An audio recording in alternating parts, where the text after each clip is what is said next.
시작하겠습니다. 어느덧 저희들 우리 녹색성장 대학원 5번 학기 2023년 가을 학기 세미나 과목 겸 콜로퀴움 9번째 순서를 맞이했습니다. 어, 오늘은 원래 그 엔비저닝 파트너스의 재윤주 대표님께서 오거나이즈를 해주셨는 세션입니다. 네, 오늘 제 대표님 개인적인 다른 일정으로 그 엔비저닝 파트너스의 공동대표이신 우리 김용현 대표님께서 그 모더레이팅을 해주시도록 하겠습니다. 먼저 그 오늘 발표해 주실 이훈 에바 대표님 간단히 양력을 소개시켜 드리겠습니다. 에바 대표님은 저 이훈 대표님은 삼성전자 신규 사업기획팀에서 오래 일하셨고 삼성벤처 C랩 출신으로 스핀오프한 회사인 에바의 어떤 그 창업자 겸 창업자 겸 대표가 되시겠습니다. 에바 잘 모르시나요? 여러분들 그 충전소 이렇게 가시다 보면 아주 독특한 색깔의 충전소, 전기전기 충전소가 있는데 보시면 거기 에바라는 표시가 됐습니다. 아마 이 사업들이 어떻게 시작됐고 또 지금 어떤 그 지금 우리 사회에서 어떤 의미를 가지고 있는지에 대해서는 우리 이 대표님께서 자세히 설명해 주시겠습니다. 오늘 모더레이팅 맡아주신 김용현 대표님 간단히 말씀드리면 지금 현재 엔비저닝 파트너스 공동대표시고요. 한화자산운용사, 하나생명 등등 재직을 하셨습니다. 아까 말씀하실 때는 변호사 경력이시라고 그러셨는데 전공이 물리학을 전공하시네요. 네. 우리 김 대표는 시카고 대학교 물리학을 전공하셨고 그 하버드 컬럼비아를 거쳐서 지금 현재 대표로 계십니다. 지금 오늘 우리 이훈 대표님께서 그 이전에 진행을 잠깐 말씀드리자면 아마 이 대표님께서 한 40분 정도, 4, 50분 정도 톡을 해주실 것이고 우리 그 김 대표님하고 이 대표님께서 단상에서 조금 한 20분, 최대한 10분 내지 20분 서로 이렇게 주고받는 어떤 그 대담을 가지고 난 다음에 그 플로어에서 질의를 받도록 하겠습니다. 지난 시간에 보니까 대담 시간에 벌써 질문들 해주셔가지고 대담을 할 시간이 없었어요. 그래서 조금 오늘은 그 시간을 확보를 해주시면 감사하겠습니다. 오늘 이 대표님께서 발표해 주실 제목은 모빌리티의 탈탄소 솔루션, 전기차를 위한 인프라라는 제목이 되겠습니다. 이 대표님 나오셔서 말씀을 나눠주겠습니다. 큰 박수로 환영해 주시면 감사하겠습니다.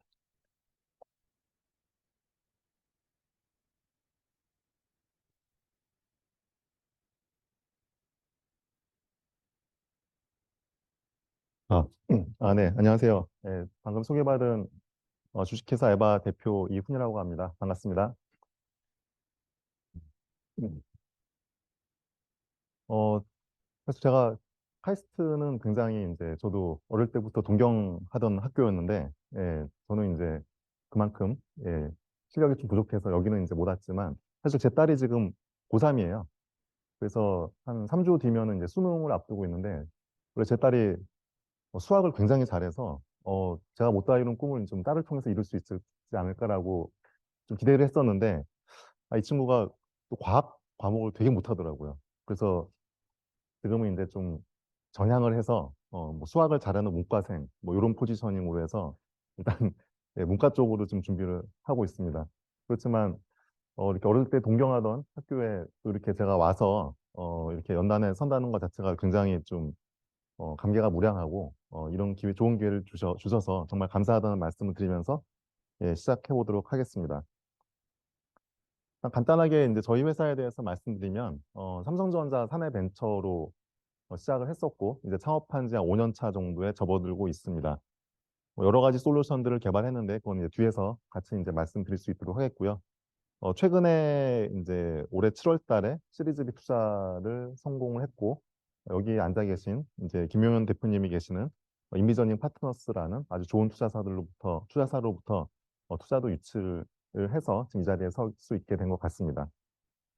제가 말씀드릴 내용은 일단은 뭐 저에 대해서 간단하게 한번 소개를 드리고요. 창업을 어떻게 했는지, 또 창업하고 나서 뭐 어떤 어려움이 있었는지 이런 것들에 대해서 간단하게 말씀드리고 그리고 뭐 전기차가 이제 계속 뭐 대세다, 뭐 내연기관차가 뭐 종말이 다가온다 이런 얘기들을 많이 하고 있는데 그럼 전기차 시대가 됐을 때 이제 우리 삶이나 산업이나 이런 것들이 좀 어떻게 변할 것인지 좀 그런 것에 대해서 나름 이제 업계에서 제가 경험했던 그런 인사이트들을 좀 나눠드리는 그런 시간을 좀 가져볼까 하고 있습니다.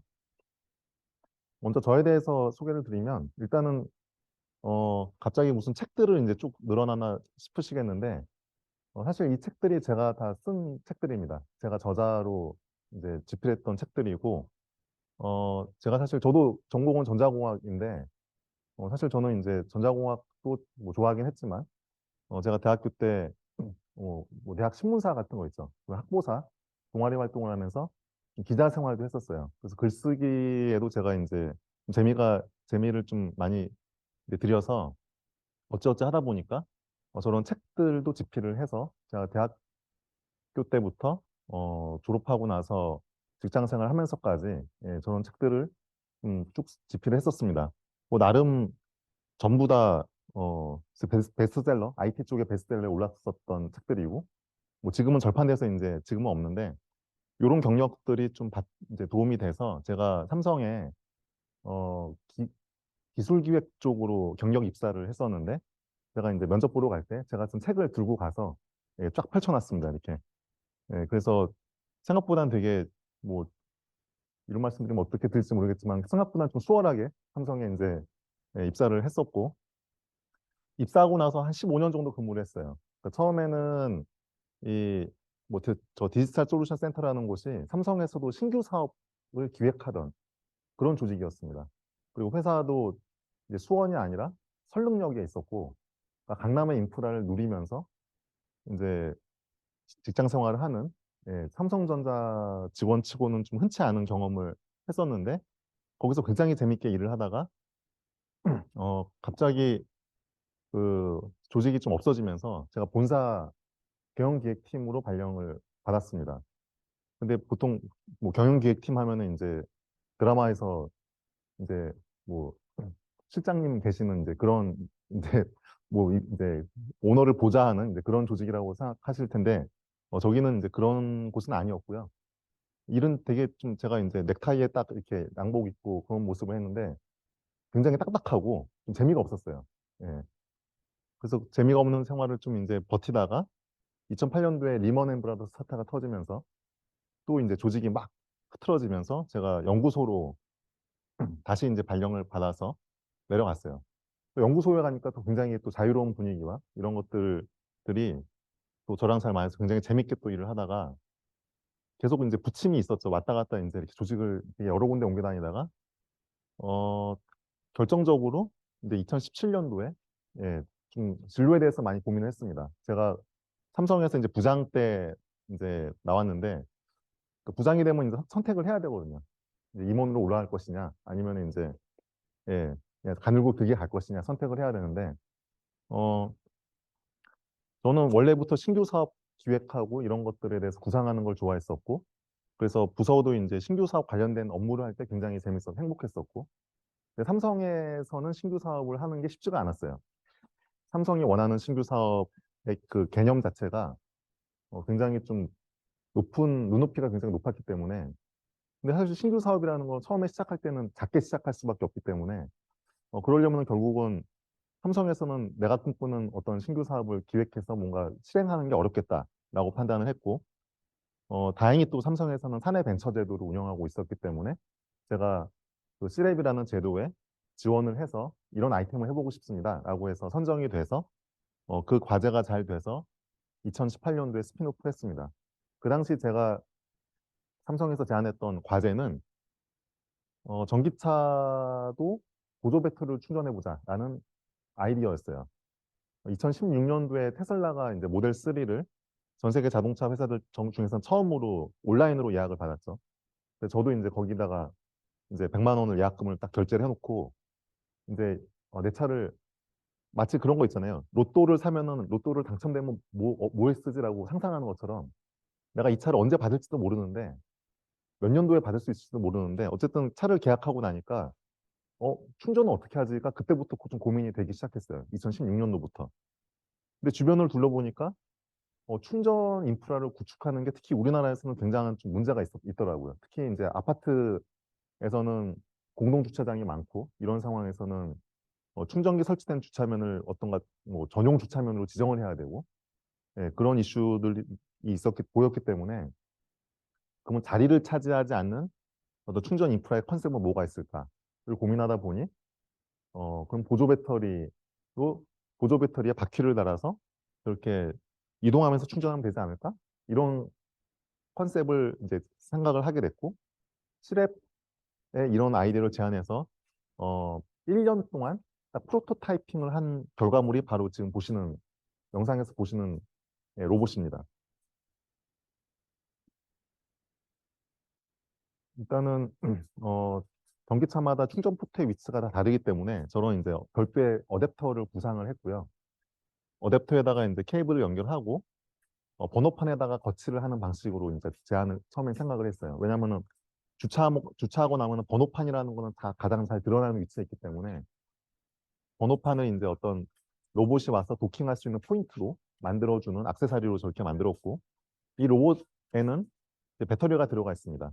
자율주행 이런 기능들이 탑재가 돼 있고 차 위치에 오면은 저렇게 와서 어, 일종의 이제 좀 심플한 로봇팔이 움직여서 도킹을 해서 이 저 안에 있는 배터리로부터 전기차를 충전하는 이런 컨셉을 예, 제안을 해서 딱 1년 만에 1년도 안 걸렸어. 한 7개월 정도 만에 저 이제 프로토타입을 개발을 해서 결과가 좋게 나와서 스핀오프를 하게 됐어요. 근데 스핀오프를 할 때는 굉장히 이제 좀 미래에 대한 벅찬 가슴을 안고 부푼 꿈을 가지고 이제 스핀오프를 했는데 막상 창업을 해보니까 당장 이제 현실은 가시밭길이다라는 게 정말 딱 체감이 됐습니다. 무엇보다 가장 힘들었던 거는 이런 자율주행 서비스 로봇이 굉장한 규제에 묶여 있어요. 지금 뭐 배달의 민족이나 이제 이런 딜리버리 서비스들도 배송 로봇 이런 것들을 이제 많이 실증 같은 거 트라이얼을 하고 있는데 이게 어쨌든 규제가 아직 다 풀리지가 않았기 때문에 굉장히 제한적으로만 지금 하고 있습니다. 하물며 저렇게 큰 대용량 배터리를 들고 주차장에서 왔다 갔다 하는 저런 로봇에 대해서는 훨씬 강력한 규제들이 이제 적용이 되고 있어서 컨셉적으로는 되게 사람들이 와우하는 측면이 있었는데 사업적으로는 이걸 만들어도 팔 수가 없는 예, 그런 상황에 바로 직면을 했습니다. 그러다 보니 이제 뭐 창업하고 나서 3년 동안 매출이 이제 없는 상태로 버티면서 이제 계속 개발을 하고 있었고 급여도 뭐 나는 삼성전자에서 이제 부장 월급을 받다가 갑자기 이제 또 창업하게 되니까 거의 뭐 사회초년생 수준의 연봉으로 이제 확 줄어든 상황을 좀 감내를 했어야 됐고요. 그리고 사실 저조차도 뭐 전자공학을 전공하긴 했지만 제가 뭐 로봇을 만들어 보거나 자율주행을 해보거나 이런 건 아니었었거든요. 저희 창업팀도 마찬가지였었고 그러다 보니 여러 가지 좀 문제, 그러니까 한계들이 많이 있었습니다. 근데 어쨌든 그 중에 가장 큰 거는 규제였어요. 규제. 정부의 규제를 어떻게 풀어나갈 것이냐. 보통 대부분의 기업들은 규제에 걸려 있다라고 하면 거기서 주저앉습니다. 왜냐하면 이 규제를 풀어낸다는 것은 법을 바꿔야 되는 거고 법을 바꿔야 된다는 거는 누군가 입법을 해서 통과가 돼서 그런 과정들이 필요하고 그리고 그게 또 법이 바뀌었다고 바로 적용되는 게 아니라 한 몇 년 동안의 유예 기간을 또 있어요.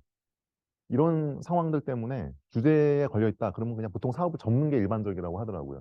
대기업조차도 이거는 금방 풀 수 있는 게 아니니까. 근데 저는 이제 그렇게 할 수가 없어서 떻게 했냐면은 뭐 이 사진으로 이제 함축적으로 좀 말씀드리고 싶은데 우리나라에서는 그 규제가 있는 어떤 현행법상 규제가 있는 아이템에 대해서 어, 사업을 그러니까 제한적으로 좀 할 수 있게 허용해주는 제도를 운영하고 있습니다. 아마 들어보셨을 것 같은데 규제 샌드박스가 그런 제도예요. 그 규제 샌드박스에 이 아이템을 제한을 해서 통과가 되면은 그래도 제한적으로 할 수가 있습니다. 근데 규제 샌드박스를 할 때도 이 정부에서 담당 부처에서 이것에 대해서 조건부로 허락을 해줘야 돼요. 근데 이런 제품에 대해서는 아무래도 안전에 대해서 되게 우려가 되고 있었고, 그리고 그 당시 저희가 이걸 규제 샌드박스 심의를 신청했을 때 하필이면은 태양광 ESS에서 화재 사건이 거의 뭐 일주일에 몇 번씩 나는 그런 시기였습니다. 2019년도 기사 검색해 보시면 굉장히 많아요. 그 케이스가. 그러니까 담당 공무원은 그 전날에 이제 태양광 ESS 화재가 나서 밤새서 대책 보고서를 쓰고 되게 부실실한 상황에서 제가 이걸 들고 가가지고 이거 허락해 주세요. 이렇게 이제 들이미니까 이게 말이 안 통하는 거죠. 더군다나 이제 그때가 국감 아마 9월, 10월 정도였는데 국감 시즌이어서 이 공무원이 이제 그 여의도 출장도 굉장히 잦았고 만날 수가 없었어요. 그 여러분들 혹시 그거 아세요? 공무원 명함이 두 가지 종류가 있습니다. 휴대폰 번호가 있는 버전하고 없는 버전이 있어요. 예.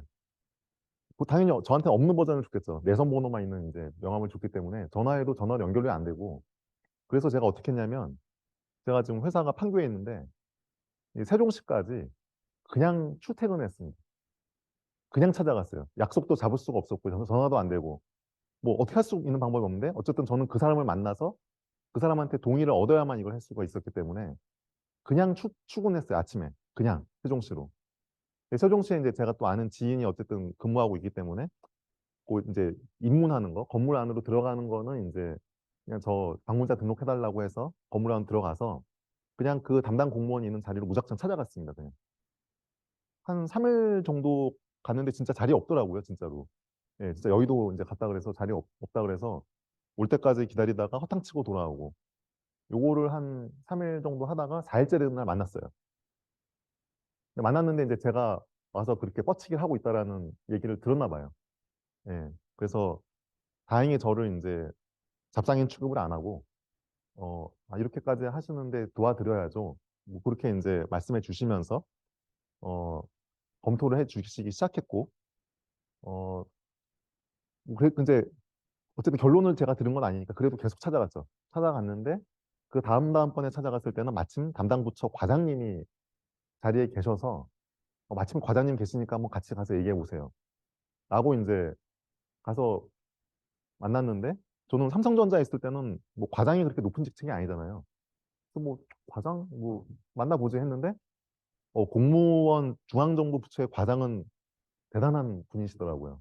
삼성으로 따지면 한 뭐 전무나 부사장급 정도 되는 그 정도 이제 포지션이셔서 그분한테 이제 이걸 말씀드렸고 결과적으로는 동의를 얻어서 어, 실증 규제 샌드박스에 대해서 정부로부터 승인을 받았습니다. 받고 나서 이제 받은 제품이 저 요 끝에 있는 카트 타입 요 제품이었어요. 그러니까 저희가 이제 충전 솔루션이 크게 두 가지로 구성되어 있는데 제가 아까 로봇을 만들게 된 계기가 첫 번째 이유는 그 주차면을 점유하는 문제 때문에 만들었다고 했잖아요. 그래서 이동식 에너지 자체를 이동하게 하려면 결국은 배터리가 있어야겠다. 그래서 배터리가 탑재된 이동식 충전 인프라가 이제 하나의 제품군입니다. 그중에서 정부 규제 샌드박스 신청했던 건 요 카트 타입. 이게 뭐 마트에 가서 보이는 그런 카트 그 사이즈 정도 되는데 거기 배터리가 꽉 가득 들어가 있고 배터리가 많이 들어가 있으니까 무거우니까 나름 이제 근력 증강, 웨어러블 로봇에 들어가는 근력 증강 기술을 응용을 해서 이렇게 손잡이를 잡고 쓱 밀면은 모터가 구동을 어시스트하는 이런 기능이 탑재가 되어 있습니다. 그리고 그거를 또 차량에 탑재해서 기동성을 높인 버전도 있고 또 자율주행 로봇 버전도 계속 개발을 하고 있고요. 근데 어쨌든 규제 샌드박스라고 하더라도 이거를 당장 팔 수 있는 그런 상황은 아니었기 때문에 결국은 돈을 못 벌었어요. 저 제품들로는. 이동식 제품은 돈을 못 벌었고 그러면 좀 일종의 뭐 피버팅이라고 하긴 저는 피버팅이라고 생각은 안 하는데 그러면 이제 당장 팔 수 있는 충전 솔루션, 팔 수 있는 제품에 우리가 생각하고 있는 문제점을 해결하는 것을 좀 집어넣자라고 해서 뭐 고정식 충전기도 만들었습니다.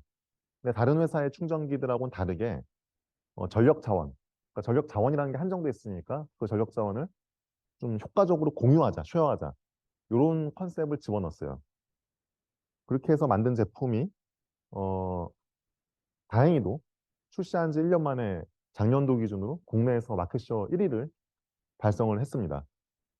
저런 전력을 공유하는 기능을 넣다 보니 결과적으로 공사 비용, 설치 비용, 그리고 운영 비용이 절감되는 효과가 있었고 그 효과 때문에 고객들로부터 많은 선택을 받았습니다. 사실 제조업 부문에서 어, 어떤 제품을 런칭했을 때 런칭하자마자 그 나라에서 1위를 했다라는 케이스 자체가 굉장히 이례적이에요. 온라인 서비스 같은 경우에는 그런 경우도 이제 있긴 하지만 제조는 좀 더 다르거든요. 근데 그럼에도 불구하고 런칭하자마자 1년 만에 마켓 1위를 달성했다라는 것 자체가 어, 좀 나름대로 자랑할 수 있는 레코드이지 않나 생각을 하고 있고요. 그리고 이렇게 열심히 만든 솔루션들이 또 CES 혁신상을 연속으로 수상을 하면서 해외에서도 많이 이제 저희가 수출 쪽으로도 많이 진행이 되고 있고 실제로도 작년도에 수출까지 실현이 됐습니다. 그리고 또 남들이 안 하는 그 충전 솔루션을 하다 보니까 어, 어떻게 하다 보니까 이제 저희가 특허도 많이 냈는데 다른 경쟁사 국내에 있는 다른 경쟁사 대비해서도 굉장히 많은 특허를 보유하고 있는 그런 이제 상황이더라고요. 그래서 이런 것들이 모아져서 1년 사이에 제가 창업하고 나서 3년 동안은 이제 매출이 제로였다가 이제 그 다음에 4년 차에 어, 3년 차에 이제 매출이 조금 이제 한 6억 정도 했는데 1년 사이에 매출이 예, 한 1200% 정도 성장을 했고 직원도 이제 12명이었다가 엄청나게 늘었죠. 지금은 한 65명 정도 되는데 많이 늘었고 뭐 사무실이라던가 공장이라던가 굉장히 이제 2021년도에는 약간은 가내수공업 같은 이제 그런 느낌이었다가 이제는 좀 어느 정도 규모를 갖춘 좀 중견기업으로 다가가고 있는 좀 그런 단계까지 성장을 했습니다. 그렇게 성장을 하다 보니 이번에 시리즈 B 투자 라운드도 성공적으로 마칠 수 있었고요. 지금까지 뭐 누적해서는 거의 300억 가까이 투자를 받았고 이제 이번 시리즈 B 투자 받은 거를 활용해서는 저희가 이제 또 사업을 또 해외 쪽으로 더 많이 확장하려고 준비를 하고 있습니다. 한 가지 좀 에피소드가 있는데 지금 여기 투자사들이 되게 많이 있잖아요. 되게 많이 있는데 제가 이제 이 투자 활동을 하기 위해서 이제 IR 발표를 하러 항상 투자사들한테 이제 저희 회사에 소개를 할 때 서두에 이제 질문을 하는 게 있습니다. 혹시 이 자리에 모이신 분들 중에 전기차 지금 내 차로 전기차를 끌고 다니는 분이 몇 분이나 있느냐라고 질문을 던지는데 우리나라의 전기차가 누적해서 지금 보급된 게 한 5%? 6%? 그 정도 되거든요. 혹시 여기도 있으신가요? 내 차가 전기차다. 대표님은 제가 알고. 있으시네요. 네. 그래서 모집, 제가 보통은 가서 한 10명 정도 있는 자리에서는 한 명도 없고, 진짜 60명 정도 있는 자리에 가서 물어봤더니, 그때는 진짜 귀신같이 세명이 있다고 나오더라고요. 딱 보급률만큼, 5% 정도 보급률만큼. 예. 근데 이미저닝 파트너스는 제가 똑같이 여쭤봤는데, 그 자리에 계신 분 중에 절반 이상이 전기차 유저였습니다. 예, 딱 그 순간 이제, 이 투자사랑 우리랑 너무 핏이 맞는구나. 이제 그렇게 생각을, 예, 그 순간 했었습니다. 첫 질문에서 제가. 예. 네, 여기까지는 이제 회사에 대해서 간단하게 말씀드렸고, 지금부터는 전기차 시대가 도래했을 때 좀 뭐가 어떻게 바뀔지에 대해서 한번 말씀을 드려볼게요. 일단은, 전기차 충전은 일단 속도에 따라서 당연히 스펙을 구별합니다. 만속, 급속, 초급속, 그렇게 이제 나눠지고 있고요. 어, 뭐 급속, 초급속, 특히 초급속은 이제 굉장히 이게 설치 비용이 비쌉니다. 대당 한 1억 정도씩이나 들어가기 때문에 현대 뭐 EPC라든지 테슬라 슈퍼차저라든지 그러니까 자동차 제조사가 직접 투자해서 구축하는 경우가 되게 많고 일반적으로는 요 가운데 있는 표준 완속하고 급속 요거 중심으로 많이들 지금 구축이 되고 있습니다. 자, 제가 한번 질문을 하나 드려볼게요. 자, 초급속 충전이 보급되면 전기차도 그냥 주유소 가듯이 운영할 수 있을까요? 잠깐 들려서 뭐한 5분 정도 이제 충전하고 이제 휙 가고 그렇게 할 수 있을까요? 왜냐면 자동차 회사들이 광고를 이렇게 하니까 마치 그럴 수 있을 것 같은 느낌을 주고 있습니다. 사람들한테. 근데 현실은 예, 약간 너무 좀 과장된 그런 이제 상황이다라고 말씀드릴 수가 있어요. 이 그래프가 뭐냐면은 X축은 배터리의 이제 잔량 현재 몇 퍼센트 남아 있는지 그 그래프고 Y축이 그 시점에 충전을 받아들이는 속도라고 보시면 됩니다. 보시면은 배터리 잔량이 20에서 40 정도 구간, 요 구간일 때 받아들이는 속도가 제일 높다라는 걸 알 수가 있어요. 여기 뭐 좀 화학 쪽에 계시면 아실 텐데 사실 리튬이온 배터리 안에서 충전할 때 일어나는 화학 반응이 그 맥주잔에 맥주컵을 따르는 거랑 비슷하다고 합니다. 처음에는 이제 맥주잔에다가 콸콸콸 따를 수 있지만 잔이 점점점 차면 찰수록 그 거품 때문에 속도를 늦춰줘야 되잖아요. 따르는 속도를. 예, 배터리도 비슷하다고 하더라고요. 그래서 처음에 배터리가 많이 비어 있을 때는 빠르게 넣어줄 수 있는데 점점 차면 찰수록 속도가 이렇게 떨어지는 식으로 갈 수밖에 없습니다. 그래서 결론적으로 아무리 초급속 충전기가 나와도 전기차는 주유소처럼 잠깐 들렀다가 충전하고 가는 식으로는 운행할 수가 없습니다. 실제로 자동차 회사들도 광고는 막 그렇게 과장돼서 하는데 이 자기네들도 나중에 어떤 문제가 될 거를 우려해서 매뉴얼에는 되게 솔직하게 써놨어요. 여기 보시면은 이제 코나 매뉴얼인데 100kW급, 50kW급 충전기. 그럼 속도가 2배 차이면은 시간이 절반으로 줄어야 되잖아요. 근데 전혀 안 그렇죠. 이게 바로 그 앞서에서 봤던 배터리의 충전 특성, 예, 그거에 기인하고 있습니다. 자, 그러면 이제 두 번째 질문을 드려볼게요. 아까 제가 이제 완속하고 급속이 있다고 말씀드렸는데, 그러면 실제 소비자들은 어떤 걸 더 선호할까요? 이거는 우리나라 사람들 빠른 거 좋아하니까 당연히 급속을 더 좋아할 것 같고, 실제로도 전기차를 사기 전에는 당연히 급속을 선호합니다. 근데 사고 나서는 완속 선호하는 걸로 좀 바뀌게 돼요. 왜 그런지를 말씀드릴게요. 일단은 기술이 발전하면서 주행거리가 많이 늘어났죠. 꽉 이제 완충하면은 지금은 이제 이론적으로는 서울에서 부산까지 이제 중간에 한 번도 충전하지 않고 갈 수 있는 시대가 되긴 됐습니다. 물론 뭐 정속 주행을 좀 하긴 해야 되지만. 그래서 아침에 완충해서 집에서 나오면은 중간에 내가 재충전을 해야 될 상황이 그렇게 자주 발생하지 않아요. 그렇게. 네, 그게 하나가 바뀐 게 있고요. 자, 또 자동차 회사의 매뉴얼을 볼까요? 매뉴얼에는 또 솔직하게 써놨습니다. 광고는 그렇게 초급속 충전 EP 슈퍼차저를 하면서 매뉴얼에는 그걸 쓰지 말래요. 매뉴얼에는. 왜냐면은 배터리 성능이나 수명이 감소할 수 있기 때문에 가급적이면 완속을 써라 라고 권장을 하고 있습니다. 이건 현대차뿐만 아니라 다른 모든 제조사들이 공통적으로 이런 매뉴얼에 명시를 하고 있어요. 그러면 얼마나 수명이 빠지느냐. 조사한 게 실험 데이터가 있는데요. 저 왼쪽에 있는 거는 일단은 요 X축이 충방전 횟수입니다. 충방전 횟수.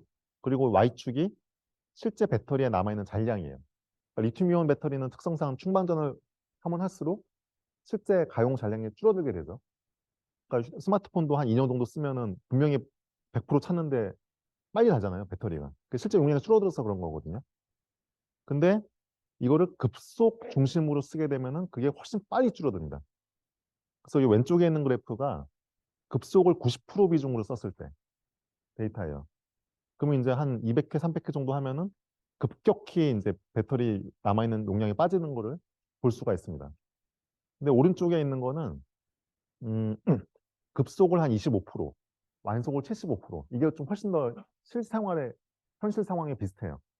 이렇게 했더니 이제 이 용량이 떨어지는 구간이 완만하게 이제 되는 거를 볼 수가 있습니다. 그렇기 때문에 전기차 유저들이, 그러니까 지금은 또 얼리 아답터들이 전기차를 많이 사니까 전기차를 사면은 막 공부를 하고 커뮤니티에 가입해서 이런 정보들도 막 주고받고 하다 보면은 급속 충전이 되게 안 좋은 거구나 라는 거를 다 알게 돼요. 그래서 어, 가장 쉬운 전기차 관리 방법은 급속을 가능한 피하고 완속 중심으로 하는 겁니다. 이게 일종의 그 내연기관차는 엔진이 제일 중요하잖아요. 그래서 이제 내연기관차의 그 잔존 가치를 평가하는 가장 중요한 척도가 엔진의 뭐 어떤 주행 거리를 가지고 측정하고, 그래서 엔진을 잘 관리하기 위해서 뭐 비싼 엔진 오일도 막 이제 주고 막 그렇게 관리를 하는데, 전기차는 사실 주행 거리보다 배터리가 신품 대비해서 몇 프로나 남아 있느냐, 이게 제일 중요합니다. 이거를 이제 SOH라고 표현하는데, 이게 보통 중고차가 나오면은 진단기에 찍어보면 이 차는 신품 대비해서 SOH가 몇 프로다, 이게 딱 나와요. 그래서 똑같은 연식에 똑같은 주행거리라고 하더라도 SOH가 몇 프로냐에 따라서 중고차 가격이 달라집니다. 그러니까 앞서의 데이터를 가지고 이제 보면은 급속을 많이 쓴 차는 당연히 SOH가 빠지겠죠. 완속 중심으로 쓴 차는 SOH가 좋은 상태를 유지하고 있겠죠. 그래서 중고차 카페에 그 장터, 그 중고 장터 게시판에 가면은 막 그 표현을 이렇게 해놔요. 급속은 가능한 안 쓰고 집밥만 먹이면서 잘 관리했어요. 이렇게 표현하는데 이 집밥이라는 게 전기차를 가지고 또 검색하다 보면 같이 연관 검색으로 같이 나옵니다. 키워드 같이 나옵니다. 예, 집밥, 집 그리고 자매품으로 회사밥이 있어요. 자, 집과 회사의 공통점이 무엇일까요? 집과 회사의 공통점. 내 차가 제일 오랫동안 주차하는 장소. 주차한 김에 어차피 긴 시간 주차하니까 주차한 김에 완속으로 천천히 배터리를 꽉 채워주자.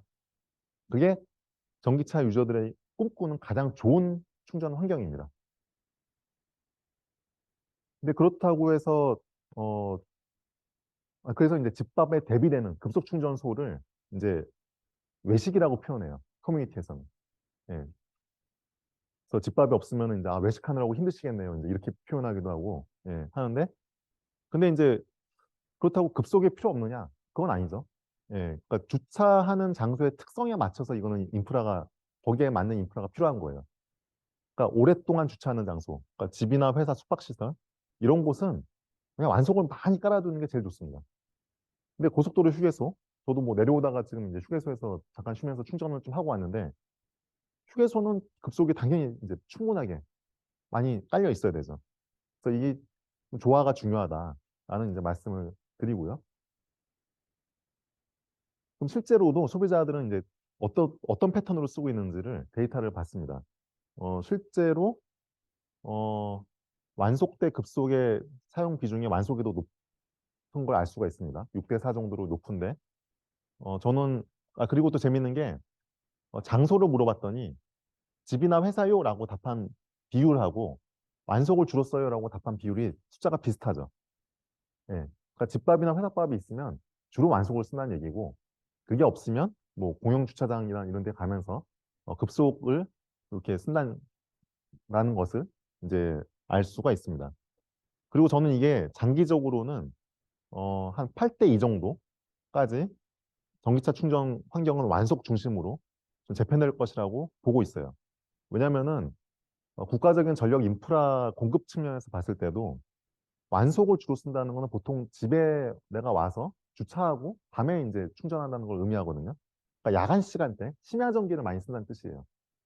우리나라처럼 원전 발전 비중이 높은 나라는 특성상 심야 전기가 쌀 수밖에 없습니다. 왜냐하면 원전은 발전량을 막 맘대로 이렇게 조정하는 게 힘들기 때문에 항상 상시적으로 유지하는 그 기저 발전량이 있거든요. 그래서 밤에는 이제 발전해서 버려지는 전기가 많아요. 그래서 완속 중심으로 보급이 되면은 그 밤에 버려지는 전기를 충분히 활용할 수가 있는 것이고요. 급속 중심으로 인프라가 보급된다. 그럼 결국은 사람들이 주간 시간에 활동하다가 어딘가에 이동하다가 잠시 들려서 충전하는 방식이기 때문에 주간 시간대의 사용량이 늘어나게 됩니다. 그럼 결과적으로 전력 발전량의 피크치가 더 올라가게 되죠. 그게 고스란히 또 설비 투자 비용으로 이제 들어가는 거고 전기요금 지금 계속 오르니 많이 하고 있는데 전기요금은 더 오를 것이고 그런 상황이 생기기 때문에 국가적인 관점에서도 전기차 충전 인프라는 완속 중심으로 밤에 충전을 유도하는 정책으로 가는 게 훨씬 좋다라고 할 수가 있습니다. 자, 만약에 이제 전기차 충전 인프라가 그런 식으로 재편이 된다. 완속 중심으로 밤에 거주지 주차장에서 충전하는 이런 식으로 재편이 된다. 여기에서 이제 그 산업이 어떻게 재편되는지가 그 포인트를 좀 알 수가 있는데요. 지금까지 자동차 에너지, 뭐 기름이죠, 휘발유, 디젤, 유통은 정유사가 다 딱 틀어주고 있었습니다. 그 주유소라는 공간을 통해서 자동차 운송용 에너지 공급을 독점하고 있었죠.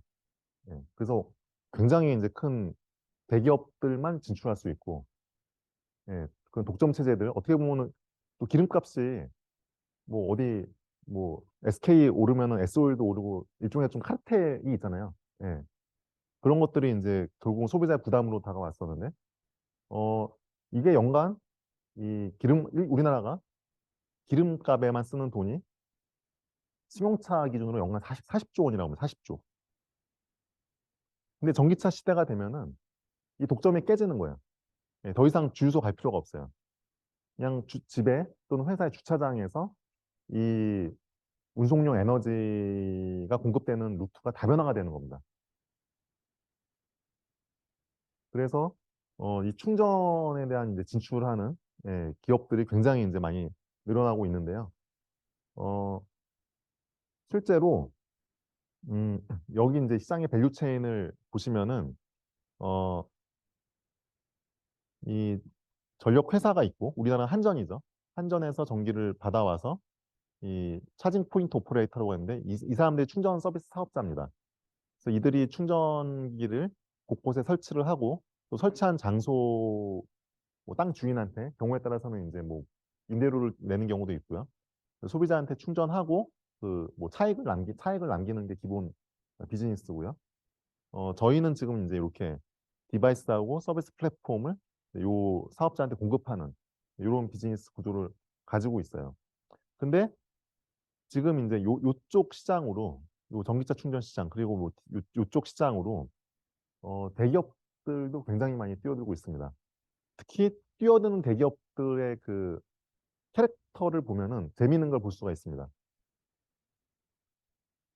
이 회사들의 공통점이 무엇일까요? 기름으로 큰 회사들입니다. 기름으로. 예. 석유로 큰 회사들. 예. 이 석유로 큰 회사들이 아까 그 에너지 패러다임 전환에 있어서 전기차 시대가 되면은 자기네들 먹거리가 줄어든다라는 것을 가장 잘 알고 있겠죠. 가장 잘 알고 있겠죠. 그래서 우리나라에서도 이제 SK나 GS가 전기차 충전에 가장 적극적으로 10대 대기업 중에서 가장 적극적으로 하는 곳이 저 두 군데예요. SK가 그래서 전기차 충전 관련 기업들을 굉장히 많이 인수를 했죠. 뭐 시그넷부터 시작해서 S트래픽이라든지 뭐 투자도 많이 하고 있고 전방위적으로 그렇게 하고 있고요. 또 GS도 이제 차집이를 인수하고 그 전에 이제 그 G차전가 그것도 이제 인수해서 계속적으로 몸집을 좀 불려나가고 있는 그런 상황이고요. 해외에서는 이제 BP, 브리티시 페트롤이나 이제 쉘 이런 기업들도 충전 쪽에 엄청나게 지금 투자를 하고 있습니다. 왜냐면은 그 변화된 그 어쨌든 운송용 에너지 시장에서의 자기네들의 지위를 어떻게든 지속적으로 가져가기 위해서 충전 쪽에 엄청난 투자들을 하고 있는데 그러면서 이제 하고 있는 짓이 막 도심지에 있는 주유소에다가 급속 충전기 설치하고 좀 이러고 있거든요. 사실 근데 저는 개인적으로는 우리나라 주유소가 막 가서 주유소에서 한 20분, 30분 동안 뭐 머무르면서 할 게 있는 장소가 별로 없기 때문에 좀 그런 식의 접근은 좀 쉽지 않지 않을까. 저는 이제 그렇게 생각을 하는데 어쨌든 지금 있는 주유소 인프라를 또 계속 활용하는 그런 것들도 계속 고민을 하고 있어요. 이 회사들이. 어, 네, 어느새 네, 마지막 페이지인데요. 네. 지금 이 시장은 모든 산업들이 그렇지만 좀 춘추전국 시대를 이제 막 지나서 이제는 좀 강자들 합종 연행을 하면서 좀 이제 재편이 되는 그런 이제 초입이라고 좀 볼 수 있을 것 같습니다. 딱 이제 성장하는 요 단계라고 보고 있는데요. 예. 이게 참 이제 시장 진입을 위한 마지막 기회. 예. 사실 저는 이제 이 마지막 기회를 어떻게든 끝에 이제 올라타가지고 이제 가고 있는 좀 그런 상황이라고 생각이 들고, 어, 결과적으로는 이제 이 충전 사업도, 대기업 중심으로 아니면은 또 지금 있는 기업들이 또 대기업 집단으로 커진다든지 해서 좀 그렇게 이제 재편되는 식으로 좀 이렇게 흘러갈 것 같고, 그 상황에서 이제 저희는 어제까지 어쨌든 창업한 지 5년 차밖에 안 된 스타트업이기 때문에 열심히 지금 몸집을 고래 싸움에 터져 죽는 새우가 되지 않기 위해서 몸집을 열심히 불려나가고 있는 그런 단계입니다. 아, 네. 제가 준비된 자료로는 오늘 발표는 여기까지 마치겠고요. 예, 들어주셔서 감사합니다. 네, 이 대표님 발표 감사합니다. 공지드린 바와 같이 지금부터 이 대표님과 김용현 대표님의 대담이 있겠습니다. 위로 또 이번에 이런 기회에 또 카이스트에 올 수 있는 좋은 기회가 주어져 가지고 상당히 영광으로 생각하고 이 대표님께서도 말씀하신 거랑 좀 비슷한 내용으로 저도 카이스트 다니진 못했지만은 그래도 시작은 대학교 때 물리학을 해가지고 왠지 카이스트에 대해서는 좀 친근감을 좀 느끼는 편이라는 걸 말씀드리고 싶었고요. 지금 어쨌든 이런 기후 변화에 대한 투자를 계속하면서 보면은 좀 비슷한 공통된 테마가 몇 가지 나오는 것 같습니다. 이게 사실 스타트업이라 그러면은 흔히들 그 디지털 인터넷 뭐 관련된 스타트업을 생각하는데 기후 변화는 그렇지 않다는 것이 좀 큰 차이인 것 같습니다. 그리고 실제로 기후 변화에 필요한 이 새로운 기술들을 보면은 그냥 어, 컴퓨터 그 프로그래머 몇이 앉아가지고 할 수 있는 게 아니라 실제 뭐 chemical engineering, biological, molecular biology, 뭐 mechanical engineering 여러 가지 다른 실제 이 high-tech engineering background가 좀 필요로 하기도 하고 그 다음에 실제로 뭔가 제조를 해야 되고 인프라를 깔아야 되고 또 그런 것을 하기 위해서는 또 이런 통상적으로 투자를 해주는 벤처 투자들도 조금 다른 성격을 가진 벤처 투자사들이 필요하다고 생각하고 있습니다. 그래서 그런 것들을 보면은 에바가 또 이런 부분을 상당히 잘 보여주는 것 같습니다. 그래서 굉장히 그러니까 좋은 아이디어를 현실화해가지고 회사를 잘 이끌어 나가고 계시는데 이 모든 거를 다 혼자 하실 수는 없고 전체적인 업계의 밸류 체인 그리고 그 전체의 이코시스템도 같이 변화를 해줘야 다 같이 성장할 수 있는 거기 때문에 뭐 그런 차원에서 이제 처음 드리고 싶었던 질문은 결국은 전체적인 뭐 밸류 체인이나 이코시스템이 변화하려면은 여러 사람들이 협력을 하고 해야 되는데 지금 이 전기차 충전 시장에서 좀 구심점 역할을 하고 있는 데가 어딘지 그리고 에바는 또 거기에 어떻게 기여하고 있는지에 대해서 조금 더 설명을 한번 부탁드리고 싶습니다. 아무래도 이 충전이라는 게 본질적으로 보면은 결국은 생산된 전기를 잘 이제 분배해가지고 판매하는, 전기차에 판매하는, 그게 이제 어떻게 보면 업의 본질이기 때문에, 어, 가장 키를 쥐고 있는 곳은 사실 발전회사입니다. 발전회사. 그러니까 우리나라로 따지면 한전이죠. 한전이고, 근데 우리나라는, 해외는 이제 민영화가 돼 있기 때문에 발전회사들이 이제 여러 군데가 있는데, 근데 이 발전회사들의 특징이 되게 변화에 인색하죠.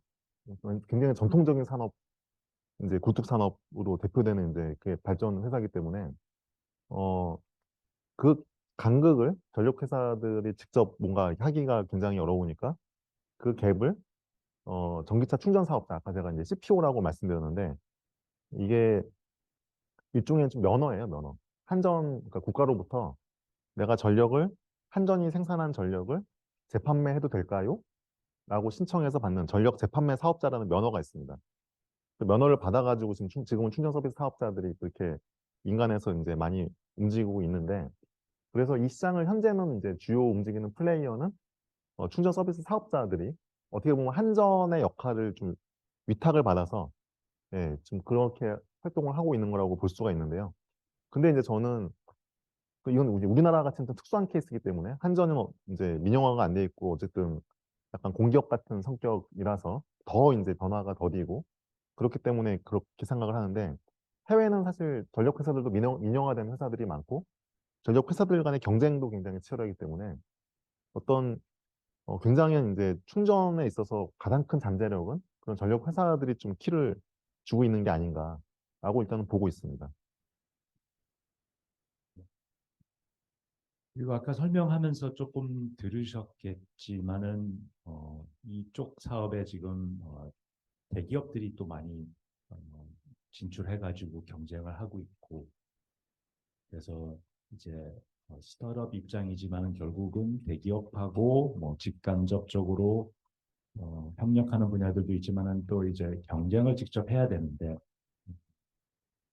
새우 고래 싸움에 새우 등 터진 게 아니라 새우가 어떻게 고래를 이길 수 있을까요? 그러니까 경쟁에서 이기셔야 될 텐데 대기업하고 경쟁해가지고 어떻게 이기실 건지 좀 설명해 주시겠습니까? 예, 제가 대기업 출신으로서 이제 예, 예, 대기업의 생리를 이제 어, 아, 그 누구보다 잘 알고 있는데 일단은 대기업 집단은 좀 속도가 당연히 느리죠. 제가 한 가지 에피소드를 말씀드리면 저희 올해 나온 이제 충전기 신제품에는 그 화재 감지 기능이 들어가 있습니다. 이게 작년 한 겨울부터였나요? 11월, 12월부터 굉장히 뭐 8시 메인 뉴스 시간대에 전기차 불났다는 뉴스가 계속 전파를 타기 시작했어요. 이런 것들이 반복되다 보니까 이러다가 이제 아파트에서 충전기 설치를 거부하는 사태가 벌어질지도 모르겠다. 라는 위기의식이 있었고 그래서 저희 그 당시 저희 제품 개발이 거의 끝난 상태였거든요. 거의. 끝나서 검증만 이제 좀 돌리고 바로 인증 들어가고 이런 상태였는데 우리 화재 감지 기능을 넣읍시다. 지금 이렇게 시장이 이렇게 지금 분위기가 이렇게 되고 있어서 이걸 그냥 가면 안 될 것 같다. 화재 감지 기능을 넣자라고 해서 거의 출시를 한 두세 달 앞두고 새로운 기능을 그러니까 이거는 소프트웨어적으로 할 수 있는 게 아니라 아예 하드웨어가 새롭게 추가돼야 되는 부분이라서 굉장히 큰 변화거든요. 그거를 이제 어떻게 보면 좀 밀어붙였죠. 삼성 같았으면은 이거는 1년이 걸리는 작업입니다. 왜냐면은 뭔가 거의 제품이 다 스펙이 픽스가 돼서 거의 양산 직전까지 왔는데 이 상황에서 소프트웨어도 아니고 뭔가 하드웨어를 변화시키자는 거는 요거는 내년 모델에 넣자. 올해는 도저히 안 돼. 그렇게 그냥 덮고 넘어갈 수밖에 없는 프로세스거든요. 근데 이제 뭐 저희는 이제 그렇게 삼성처럼 그게 프로세스를 그렇게 타이트하게 운영하고 있지 않았고 어쨌든 좀 이 룸이 있었기 때문에 그리고 무엇보다 제가 열심히 이제 주장을 했었고 이제 직원들을 독려하고 해서 그 기능을 탑재를 했고 결과적으로 좀 현장에서 아파트에서 충전기를 제한하면은 당연히 선호도가 높을 수밖에 없는 상황입니다. 게다가 정부에서도 이런 화재 감지 기능이 보완된 충전기는 보조금을 더 줄게 라는 정책까지도 이제 만들어서 발표를 했고요. 그렇게 시장을 좀 계속 시장의 니즈를 센싱하고 이 센싱된 니즈를 솔루션으로 바로 반영을 해서 제품을 시장에 내는 그 스피드 그거는 대기업이 절대로 스타트업을 따라올 수가 없습니다.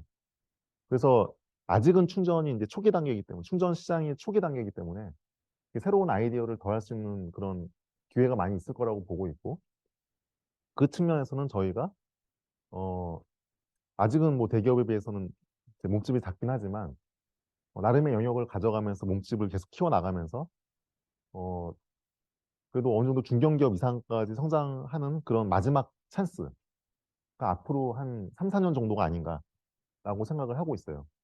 당연히 이제 이 시장도 어느 정도 이제 좀 세츄레이션이 좀 커지고 세츄레이션이 되면은 그때부터는 결국은 규모의 경제로 이제 누가 이제 더 저렴한 원가로 밀어붙일 수 있을 것이냐 그런 걸로 판가름이 날 거기 때문에 그 시점이 되기 전까지는 최대한 저희는 몸집을 키워서 대등하게 경쟁할 수 있는 그렇게 좀 키우는 것이 제 전략입니다. 이런 의문이 들 수 있을 것 같아서 한 질문이고요. 저희는 대기업을 충분히 이길 거라고 믿기 때문에 투자도 했고 사실 전망을 좋게 보고 있다는 말씀을 좀 드리고 싶고요. 그다음에 저희가 이렇게 회사들 투자 검토하다 보면은 국내에서 시작은 하지만은 결국은 많이 직면하는 이슈가 결국은 국내 시장에서 아무리 1위를 해봤자 너무 빠르게 이 성장의 이 saturation 포인트에 도달한다.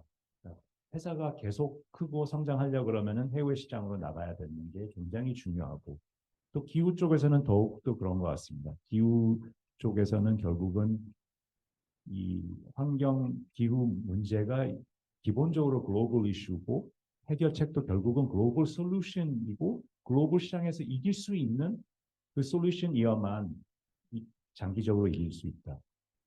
근데 이제 뭐 해외 저도 개인적으로 그 뭐 하나 자산운용 대표로 좀 맡았을 때도 해외 사무실을 뭐 뉴욕, 싱가포르, 베트남 열고 이제 이 운영사 입장에서도 글로벌화 해야 된다는 생각에서 해외 시장을 이제 넓혀 나가는 작업을 해봐서 아는데 국내 회사로서만 회사를 만들어서 성장시키고 있다가 마지막 필요할 때 딱 우리도 해외 나가자 해가지고 이게 하루아침에 절대 안 되는 게 굉장히 큰 어려움이라고 생각하고 있습니다.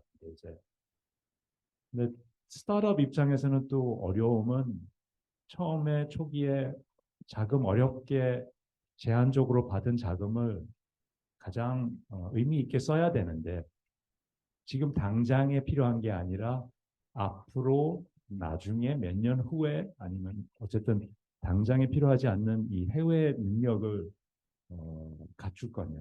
뭐 영업 인력도 뭐 영어 잘하는 사람을 뽑을 거냐. 뭐 여러 가지에서부터 준비해야 되는 것들이 많은데 그 돈을 지금서부터 들여야 되냐에 대한 고민을 많이 할 수밖에 없다고 생각하고 있습니다. 그래서 에바 같은 경우는 이미 지금 해외 사업을 좀 시작하고 있는데 뭐 그런 쪽에서의 고민 그리고 또 어떻게 생각하고 계시는지 좀 말씀 좀 부탁드리겠습니다. 제가 삼성에 있을 때 삼성의 그 지원팀, 운영팀에서 들은 얘기인데요. 삼성전자 직원이 매일매일 비행기 타는 사람이 400명이 넘는다고 하더라고요. 해외로 나가는 비행기. 매일매일 400명이라고 하더라고요. 이제 그렇게 이제 삼성처럼 대기업은 이제 해외 그런 오퍼레이션 조직들이 다 셋업이 돼 있고, 그런 리소스나 인프라가 다 돼 있기 때문에 그런 것들이 다 당연히 이제 어, 핸들링 할 수가 있는데 스타트업은 아주 맨 땅에서 그냥 시작했기 때문에 당연히 굉장히 어려울 수밖에 없습니다. 그렇다고 무턱대고 그냥 좀 뭐 영어 잘하는 친구, 뭐 일본어 잘하는 친구 뽑아가지고 현지에서 어떻게 할 수 있는 부분도 아니고 특히나 어, 저희는 이제 제조의 포션이 크기 때문에 현지에서 이 제품에 대해서 메인터넌스 이슈도 잘 대응을 할 수 있는 조직까지 필요하거든요. 그러니까 결국은 제대로 오퍼레이션을 하려면은 좀 진짜 삼성전자 같은 그런 조직을 셋업을 해야 글로벌로 이제 진출할 수 있는 글로벌 비즈니스를 제대로 전개할 수 있는 그렇게 그런 이제 결론에 도달하게 되는데 그건 현실적으로 불가능한 것이고 그래서 저희가 접근하는 전략은 어 저희의 투자사를 활용하자입니다. 저희 투자사. 그러니까 저희 회사에 투자한 회사들이 그런 10대 대기업들 중에서 음, 상사 상사 역할을 하는 그런 이제 계열사의 투자를 저희가 받았어요. 대표적으로 이제 삼성물산한테도 받았고, 그리고 GS 그룹의 그 상사 계열사인 GS 글로벌 한테도 투자를 받았기 때문에, 어, 그러니까 저희를 투자해놓고 저희를 활용을 안 하면 안 되잖아요.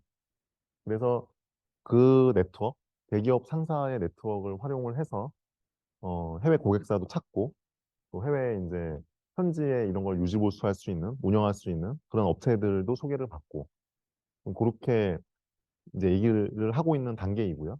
그리고 또 해외에 진출하는 걸 염두에 둬서 이번에 시리즈 B 투자 받을 때는 일본 쪽에서도 투자를 받았습니다.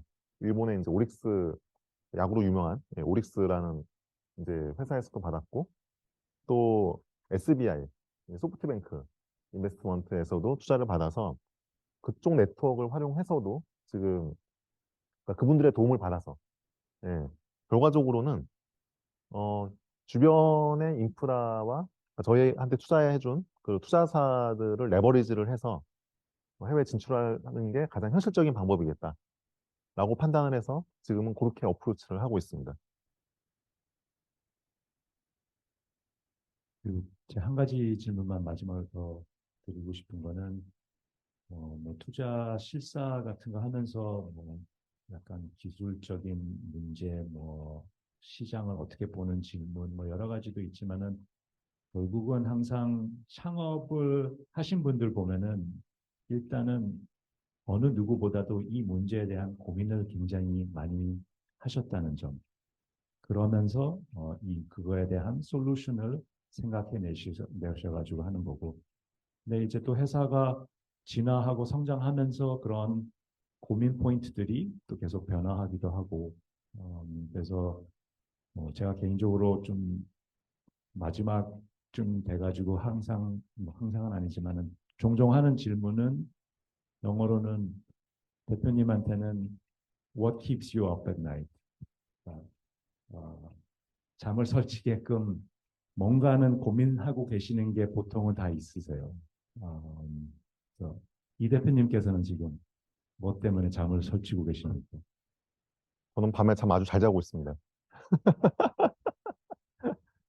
저는 약간 좀 거꾸로 생각을 했어요. 그러니까 어, 저는 집에 가면은 아까 저녁 한 10시 정도가 넘었으면은 좀 이렇게 오프 시키는 작업을 합니다. 그러니까 이메일도 안 보고요. 예. 그러니까 잠들기 전까지 한 2시간 정도는 머릿속을 비워놔요.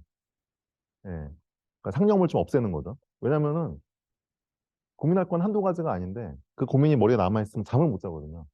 그러니까 잠을 못 자면 그 다음날 컨디션에 영향을 주고 그 다음날 막상 진짜 중요한 회사에 와서 중요한 업무를 하거나 중요한 의사결정을 할 때 맑은 정신으로 이걸 할 수가 없는 거예요. 그래서 저는 의식적으로 그냥 집에 들어가서 10시가 딱 넘으면은 휴대폰을 안 봅니다. 예, 회사 이메일도 체크 안 하고. 예. 근데 어, 그 제일 중요한 거는 저는 이제 좀 그렇게 생각해요. 물론 어, 뭐 장기적인 비전을 그리고 그런 장기적인 비전에 맞춰가지고 그 큰 로드맵을 그리고 그렇게 이제 하는 것도 되게 중요한데 저는 현실의 문제를 해결하는 게 훨씬 더 중요하다고 생각하거든요. 그러니까 저는 이제 현재가 없으면 미래가 없다. 약간 좀 이런 주의라서. 그래서 저는 개인적으로 그 영화 마션에 보면 마지막에 이제 맷 데이먼 맞죠? 네, 맷 데이먼이 이제 그 어디죠? 사관학교 같은 데서 강연하면서 이제 했던 멘트가 되게 떠올라요. 그러니까 어떻게 지구로 다시 돌아올 수 있었냐라고 이제 그 사관 생도가 물어보니까 뭐 지구로 돌아올 계획을 짠 건 아니었다. 그냥 하루하루 자기는 하나 문제를 해결하고 감자 키우고 막 하면서 하나를 해결하고 그 다음날 또 그 다음날 문제를 해결하고 그러면서 뚜벅뚜벅뚜벅 계속 전진을 했더니 결국은 내가 지구에 돌아와 있었다. 목표에 도달했다는 얘기죠. 현재의 문제를 하나씩 해결하니까 어느새 내가 목표에 도달해 있더라. 그런 얘기를 하는 걸 듣고 저도 좀 그런 주의입니다. 그래서 저는 근데 현실의 문제는 너무나 다양하기 때문에 이걸 예측할 수가 없어요. 그래서 예측하지 못한다는 거는 그냥 이 문제가 나한테 딱 왔을 때 내가 가장 맑은 정신으로 가장 좋은 판단을 내려야만 되는 상황이 굉장히 자주 발생할 수밖에 없고 그러려면 내가 내 정신을 올곧게 내 컨디션을 굉장히 이제 맑게 유지를 해야겠다. 딱 그 생각에서 저는 밤에는 이제 싹 이제 씻어내는 네, 그렇게 해서 밤에 잠을 굉장히 좀 잘 자고 있습니다. 네. 음, 굉장히 현명하긴 한데 그거 참 하기 어려운 건데 잘하고 계셔서 다행입니다. 그러면 이제 여기 참여자들한테 좀 질문할 기회를 지금서부터 좀 드리도록 하겠습니다. 여기 마이크 여기 있으니까 손 드십시오.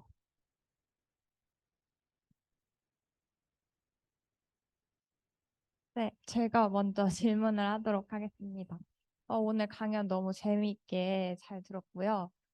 저는 이제 학부과정 때 뭐 벤처 관련 수업도 들었었고, 그래서 이런 스타트업이 뭔가 이렇게 진행하는 과정에 되게 흥미가 많은데, 어, 이제 시리즈 이제 B까지 투자를 받으셨고, 이런 과정에서 이제 앞으로 지나오신 그런 뭔가 여러 스타트업이 벤처가 뭔가 경험하는 여러 위기들이 이제 뭐 이로나도 많이 되고 다인의 바다도 있고 뭐 캐즘도 있고 이런 것들이 있는데 혹시 이제 지금까지 운영하시면서 그런 힘들었던 제일 큰 위기나 그거를 혹시 이제 어떻게 이겨내셨는지 그런 부분이 네, 궁금합니다. 아까 그 잠깐 제가 발표했던 그 자료했던 뻗치기 있지 않습니까? 사실 그때가 가장 좀 큰 위기라고 생각했었어요. 왜냐면은 결국은 이제 우리가 창업한 아이템이 규제에 걸려서 어떻게 팔 수도 없는 상황인데 그래서 유일한 돌파구는 규제 샌드박스 그거 하나였거든요. 근데 거기서도 이제 이걸 위험하니까 하지 말라고 하니까 이제 그러면 더 이상 이걸 어떻게 뭐 실증을 해볼 기회도 없고 뭐 R&D를 할 수도 없고 만들어도 팔 수가 없는 그때는 왜냐면 그 저희가 갖고 있는 솔루션이 그거 하나 유일했었거든요. 지금은 이제 고정식 충전기도 만들어서 팔고 있긴 하지만 그때는 그게 없었기 때문에 회사의 유일한 솔루션이 그렇게 막혔다라고 하는 부분에서 좀 굉장한 좌절감을 겪었습니다. 그러니까 그만큼 좀 절박했기 때문에 제가 그냥 세종시로 그냥 무작정 출퇴근을 할 수 있었던 게 아닌가 좀 생각이 들고요. 그때 근데 그때 말고 근데 투자 이제 유치하는 과정에서는 이제 투자 유치하는 과정도 이제 물론 쉽지는 않았었는데 사실 저 같은 경우는 되게 운이 좋다고 생각하는 게 삼성전자의 그 하나의 벤처 프로그램으로 투자 이제 스핀오프를 한 케이스라서 상대적으로 투자자를 만나고 얘기하는 게 그렇게 그 장벽이 높진 않았어요. 근데 주변에 이제 다른 분들 얘기를 들어보면은 일단은 투자자를 만나는 것 자체가 되게 어렵다라고 하더라고요. 콜드메일 보내고 이제 막 컨택하고 해도 답도 없고 그런 이제 좌절의 시간들을 많이 보내는데 상대적으로 이제 저는 이제 그런 부분들은 좀 약간 남들보다는 조금 더 이제 좀 편하게 어떻게 보면 좀 시작한 케이스가 아닌가라고 생각이 들고 단지 이제 아까 그 규제 때문에 막혔던 네, 그게 가장 힘들었었습니다. 네, 또 질문해 주십시오. 네, 학생들이 질문을 많이 할 거지만 제가 사이에 질문 하나만 드리겠습니다. 너무 흥미롭게 잘 들었고요. 저는 에바 서비스를 한 번도 이용을 해본 적이 없는데 앞으로 이용을 열심히 해야겠다는 생각이 들었습니다. 어, 저는 그 사업적인 측면에서 어떻게 수익을 창출할 수 있을 것인가 이런 부분을 좀 생각을 해보게 되었습니다. 근데 그 잘 아시다시피 이제 물론 이제 충전 서비스, 충전 요금을 통해서도 물론 이제 수익이 창출되겠지만 그 요새 이제 뭐 얘기가 많이 나오고 있는 어떻게 하면 이 충전 서비스 자체를 어떤 적극적으로 좀 더 적극적으로 개통을 안정화하고 부하를 관리하는 용도로 이를테면은 적극적인 수요 자원으로 내지는 발전 자원으로 활용할 수 있을 것인지 그거에 대한 다양한 이제 서비스 모델들이 나오고 있고 또 뭐 정부에서 뭐 다양한 형태로 이제 수요 자원 시장도 운영을 하면서 아마 다양한 서비스 사업자들을 참여시키는 것으로 알고 있습니다. 그래서 그쪽에 대한 그 어떤 레버뉴 소스로 측면에서 그쪽을 어떻게 보시는지 그리고 아마도 해외에서는 훨씬 더 기회가 좀 많이 있을 것 같은 생각이 드는데 또 해외 상황은 어떠한지 전반적으로 좀 말씀을 해주실 수 있으면 참 좋을 것 같습니다. 감사합니다. 네, 사실 지금 이제 질문하신 부분이 저희가 지금 현재는 좀 제조의 포션이 좀 큰데 앞으로는 좀 전력을 좀 매니지하는 홈으로 발전시키겠다는 비전을 좀 내부적으로 가지고 있습니다. 무슨 말이냐면 저는 사실 지금 산업의 이제 발전하는 양상, 진화하는 양상을 봤을 때 가장 저는 중요한 좀 키워드 중에 하나가 예전에는 그 공급자와 소비자가 굉장히 이제 딱 역할이 구별돼 있었고 단방향으로 이제 흘러갔었잖아요. 옛날에는. 또 대표적인 게 뭐 컨텐츠 같은 거죠. 컨텐츠는 정말 큰 자본이 있어야 만들 수 있었고 그게 뭐 TV라던가 이제 영화관이라는 매체를 통해서만 전달이 됐기 때문에 소비자들은 그냥 그걸 단순히 수용하는 형태로 할 수밖에 없었는데 이제 인터넷이 발달하고 이제 뭐 유튜브 같은 게 이제 뜨면서 그런 경계가 좀 많이 허물어지고 공급자에도 이제 소비자들이 많이 참여하기 시작했고 그 벽이 많이 허물어지고 있고 제조도 좀 비슷한 게 많이 이제 되고 있다고 보고 있는데, 옛날에는 뭔가 제품을 만들려면은 막 진짜 몇 억을 들여가지고 금형을 파가지고 그걸 만들어서 뭐 시향산을 하고 막 그게 공급하고 그랬어야 되거든요. 그러니까 옛날에는 뭐 선풍기만 하더라도 이제 그런 거 있잖아요. 골동품 같은 금성 마크 찍혀 있는 선풍기 이제 이렇게 오래된 레트로한 선풍기 그런 거. 그렇게 큰 기업들만 제조할 수 있었는데 이제는 이제 뭐 3D 프린터라든지 이렇게 제조의 벽을 낮추는 수 있는 여러 가지 기술들이 등장하면서 어떤 IoT 디바이스들을 제조하는 굉장히 많은 업체들이 그러니까 삼성, LG뿐만 아니라 이름도 못 들어오지 못한 굉장히 많은 업체들이 시장의 플레이어로 참여하고 있지 않습니까? 저는 전기도 그럴 수 있다고 보고 있어요. 전력 생산, 뭐 거래, 관리 이런 것도 지금까지는 전력 회사로부터 굉장히 단방향적으로 발전해서 흘러가는 식으로 이제 그런 식으로만 되어 왔다면은 하다못해 그 아파트 베란다에 설치하는 태양광 그런 사업도 많이 하고 있잖아요. 그런 것들 하나하나가 내가 이제 전기를 생산해서 이 시장에 참여할 수 있는 플레이어가 될 수 있는 기회가 되는 부분들이고 그리고 전기차도 이게 일종의 거대한 에너지 스토리지이기 때문에 전력 수요를 관리하는 데 굉장히 좋은 플랫폼이거든요. 그러니까 밤에 이제 싸게 전기를 여기다 모아놨다가 뭐 낮 시간에 거기 저장된 전기를 빼서 쓴다든지 이런 양방향으로 이제 V2G라고 부르는데 그런 기술들이 계속 등장을 하고 있어서 저는 이 비단 이제 전기차 충전뿐만 아니라 전력, 그러니까 그리드라는 관점에서는 굉장히 다양한 새로운 비즈니스가 나타날 수 있을 거라고 보고 있습니다. 그리고 저희도 그쪽으로 진화하는 거를 목표로 잡고 있고 그래서 생산 소비의 경계가 허물어지면서 거기에서 굉장히 많은 새로운 기회가 노출될 수 있지 않을까 그렇게 생각을 하고 있습니다. 네, 저도 그 학생들 질문하기 전에 같은 주제에 대한 그 질문이 안 했었기 때문에 연이어서 말씀을 좀 드리겠습니다. 사실 그 발표 내용을 들으면서 방금 말씀하신 어떤 그런 부분, 그러니까 전력 거래에 관련된 어떤 그런 부분의 새로운 사업하고도 연결시킬 수 있겠다 싶은 생각을 계속 하고 있었는데 사실 최근 들어서 이제 전 세계가 전기 자동차 비중이 생각보다 지금 많이 증가되기 때문에 시장이 조금 그 놀라고 있는 그런 상황이고 이런 상황이 계속되면 아마도 그 말씀하신 대로 전기 자동차가 그냥 그 자동차의 전력화, 그 전기화에 머물지 않고 전력의 어떤 수급을 위한 수요 자원의 분산 수단으로 응용될 거는 앞으로 분명할 것 같은데 문제는 이게 이제 그 완속 충전이냐 급속 충전이냐 하고 좀 부딪힐 것 같아요. 왜냐하면 지금이야 이제 우리나라가 원자력 때문에 심야 전력 이슈가 있어서 밤에 전기가 싸지만은 사실 재생에너지가 확대가 되면 전기가 남아도는 거는 밤이 아니고 이제 낮이 된단 말이죠.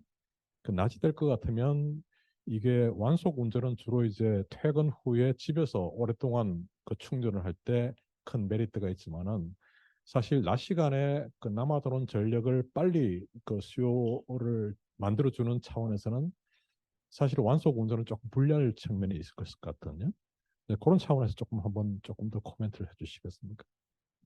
그 제주도에서 되게 좀 실증을 하고 있는 플러스 DR이라는 그 서비스가 있는데요. 그러니까 제주도는 이 풍력 발전소가 되게 많다 보니까 낮에 이 전기가 남아돌 때가 있다고 하더라고요.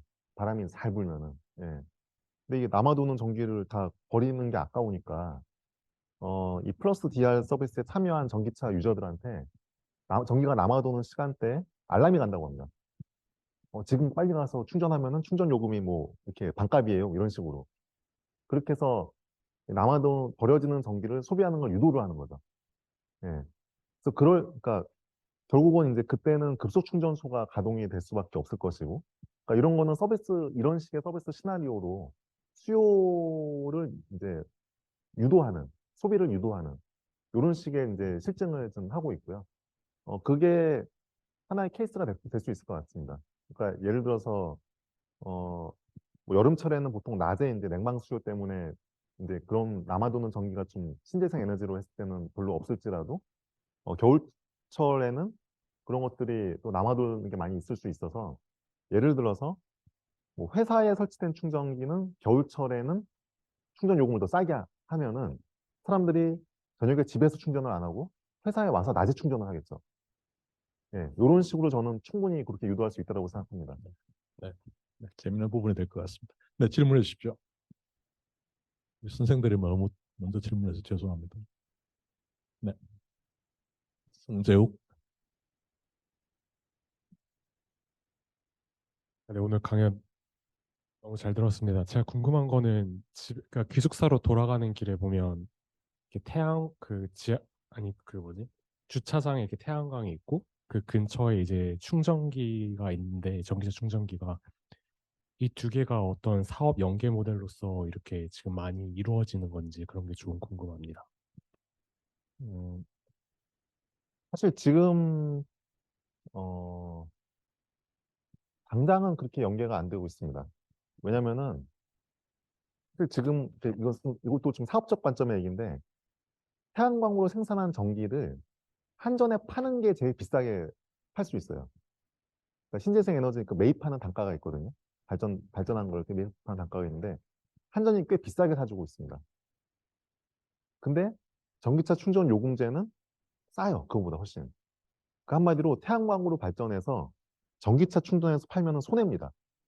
더 비싸게 팔 수 있는데 더 싸게 팔아야 되니까. 그래서 기술적으로는 연계가 당연히 될 수 있어. 기술적으로는. 태양광으로 발전한 거를 그대로 충전기 쪽으로 보내가지고 당연히 그렇게 연결은 할 수 있겠으나 이런 사업적인 이유 때문에 태양광으로 발전한 거는 그냥 그건 그거대로 한전으로 넘어가고 충전기로 들어가는 전기는 또 다른 루트로 한전에서 받아오고 지금은 그렇게 돼 있습니다. 네. 네, 질문해 주십시오. 우리 이 대표님, 김 대표님, 뭐 아무 분한테나 질문해 주셔도 됩니다. 혹시 뭐 손 들고 마이크 하겠습니다. 창업을 염두에 두고 이제 창업하면 어떻게 하면 될까 이런 질문도 괜찮고요. 제가 열심히 말려드릴게요.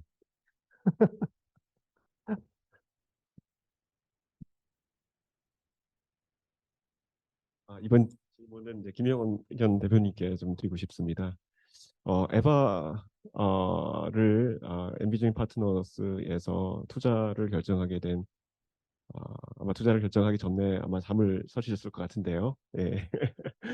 가장 결정적인 이유가 있다면 무엇이었는지 벤처 캐피탈 측면에서 어떤 부분을 특별히 보시고 투자를 선택하셨는지 그 이야기를 좀 듣고 싶습니다. 네.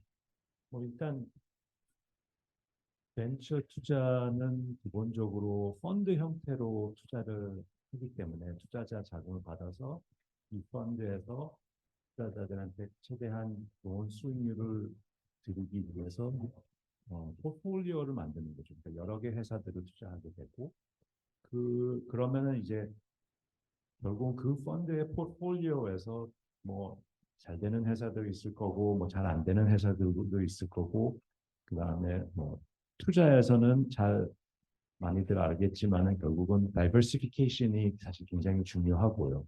그래서 그게 뭐 여러 가지 차원에서의 다이버시피케이션이 있다고 봅니다.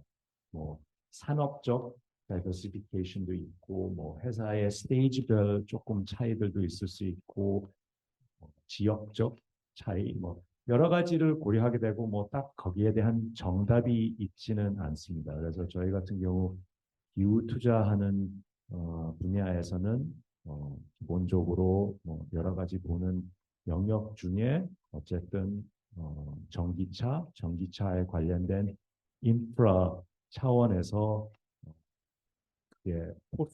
우리 펀드 포트폴리오 차원에서도 중요한 일부분이라고 생각이 되고 그런 차원에서 국내에서 어디를 투자를 하면 좋겠냐를 갖다가 우선 검토를 계속 해오고 있었고 그러면서 결국은 이제 에바 쪽으로 투자하기로 결정한 거고 뭐 요소는 굉장히 여러 가지가 있는데 좀 여태까지 안 나온 오늘 그닥 얘기 안 된 내용 중 하나 좀 말씀드리자면은 결국은 이 early stage 투자할 때에는 결국 창업자, CEO, 매니지먼트 팀, 시니어 매니지먼트 팀이 무엇보다 가장 중요하다는 거는 좀 벤처 투자를 접해본 분들은 좀 들었을 거라고 생각됩니다.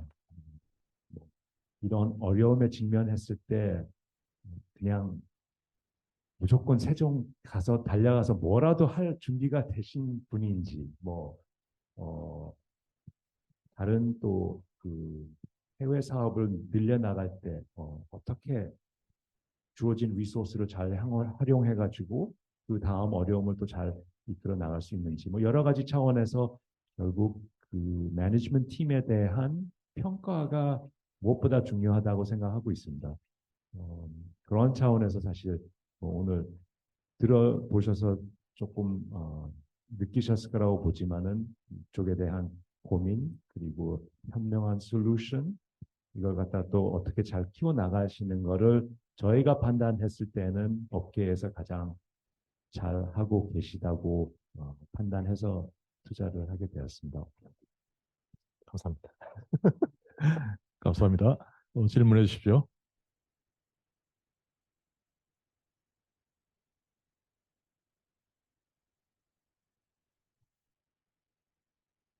일단은 고은환하고 그다음 심입자님. 아, 네. 두 분 모두 좋은 말씀 해주셔서 감사합니다. 저는 그 대표님께 어, 질문 드리고 싶은 게 조금 일반적인 질문일 수 있지만 창업을 하시고 이제 스타트업을 막 이렇게 운영하실 때 이제 리크루팅을 해야 되고 뭔가 이제 같이 일해야 될 사람을 그 구해야 될 때 뭔가 어떤 기준을 가지고 그 사람을 이제 고용하시는지 뭐 그런 것들을 좀 들어보고 싶습니다.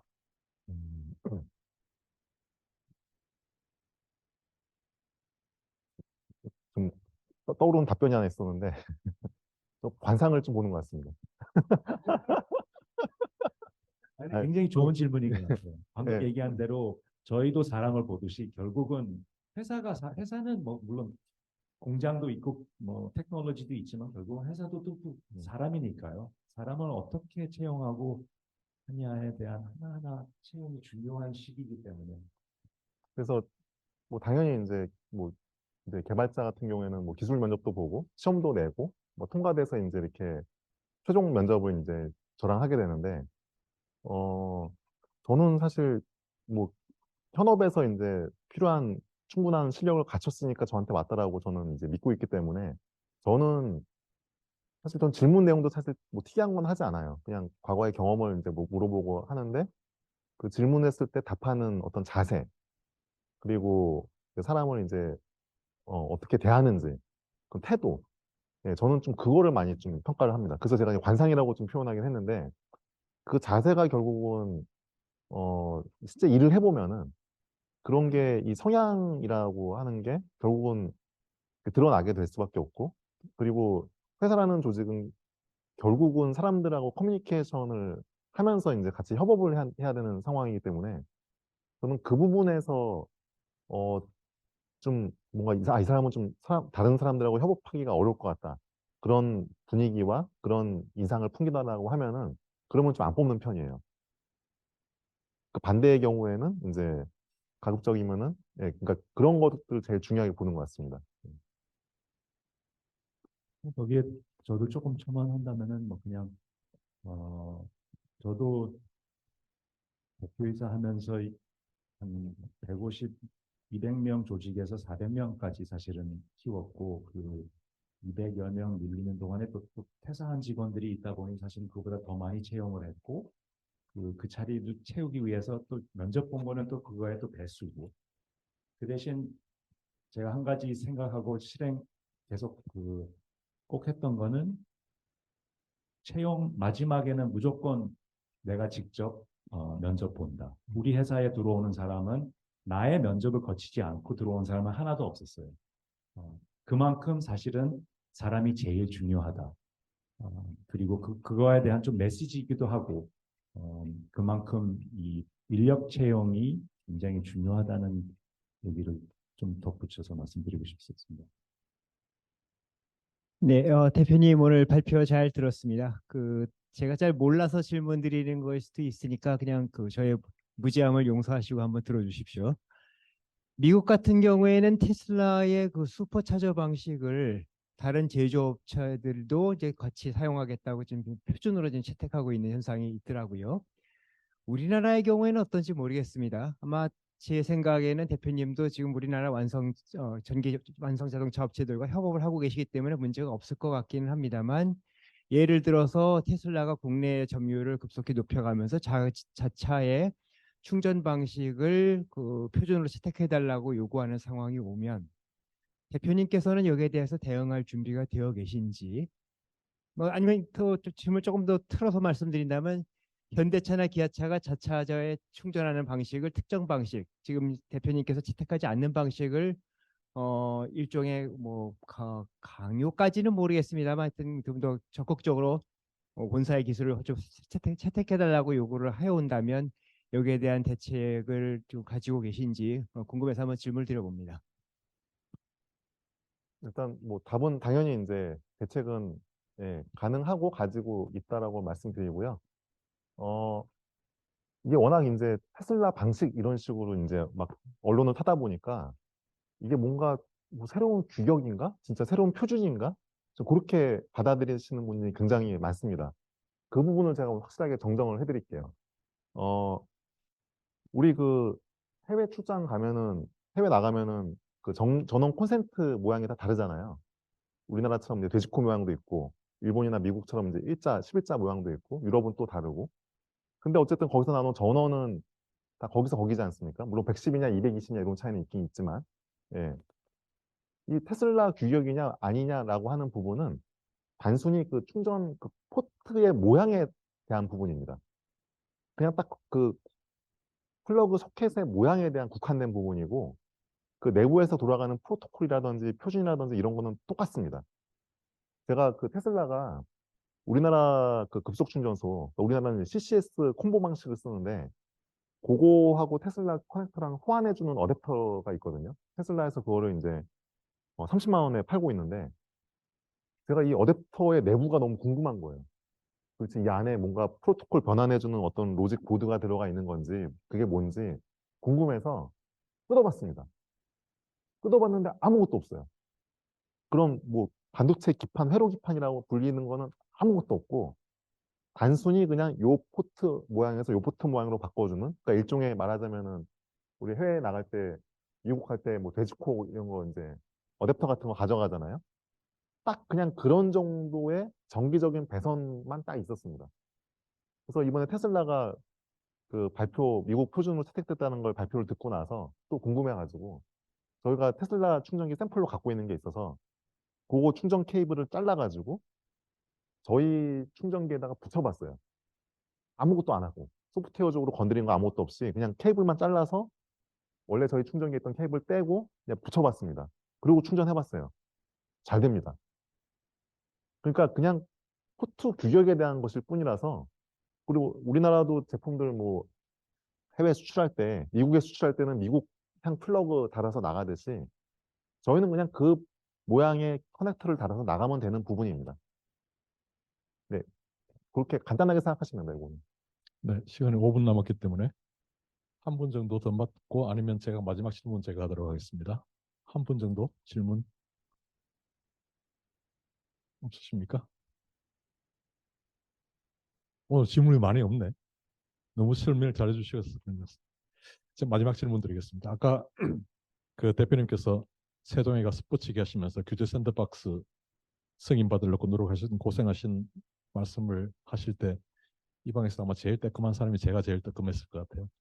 왜냐하면 그 산업부 있을 때 그 규제 샌드박스 정책은 산업부에서 그래도 가장 혁신적인 규제 타파 정책으로 저희들이 대표적인 그 사례로 생각을 했었는데 참 그럼에도 불구하고 참 많이 어려우셨겠다, 네, 그런 생각이 들었고요.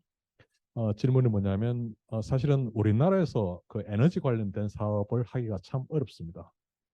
가장 큰 이유는 우리나라 에너지 시장 자체가 이게 마켓 시장 친화적인 사업이 아니라 정부 정책에 의해서 휘둘리다 보니 제일 대표적인 게 전기요금이시죠.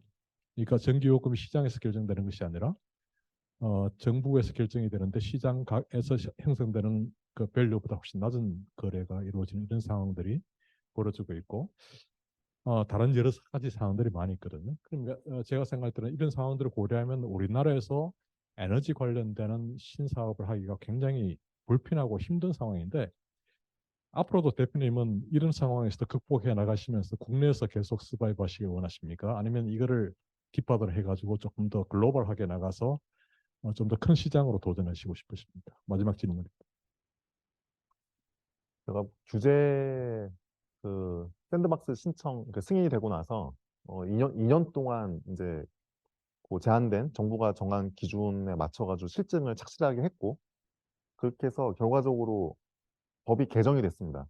한 3년 한 반 정도 걸렸어요. 그 과정이. 그래서 이제는 이걸 만들어서 팔 수가 있는 상황이 됐습니다. 근데 이 과정을 또 이제 만약에 다른 이제 규제에 걸려 있는 좋은 아이템이지만 규제에 걸려 있는 거를 또 이 과정을 거쳐서 또 뻗치기를 하면서 또 그렇게까지 굳이 국내에서 할 거냐? 이거는 좀 많이 생각을 해봐야 될 것 같아요.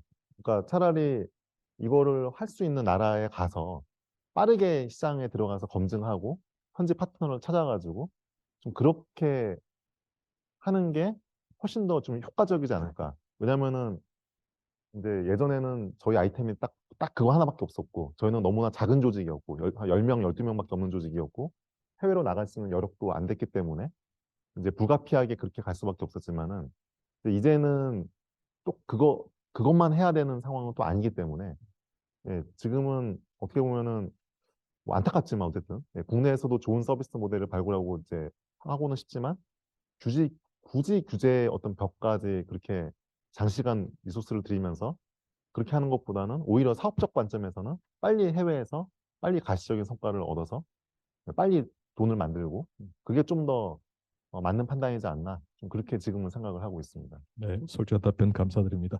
바꿔 말하면 이 에너지 시장은 국내 시장도 중요하지만은 사실 글로벌 플레잉이 중요하기 때문에 우리 학생들이 지금 꿈꿔야 되는 것은 국내에 대한 그 환경에서 어떻게 머무는 것이 아니라 좀 세계적인 그 시장에서 활동할 수 있는 어떤 그런 비전을 갖는 것도 상당히 필요하겠다 싶은 생각에서 마지막 코멘트를 드렸습니다. 시간이 다 되었습니다. 1시간 반 시간 정확하게 지켰고요. 오늘 너무나 그 귀중한 발표를 해주시고 또 우리 김 대표님 그 대담 훌륭하게 잘 이끌어 주셔서 감사드립니다. 장시간 그 참여해 주셔서 감사드립니다. 같이 박수로 그 인사를 드리도록 하겠습니다. 수고하셨습니다.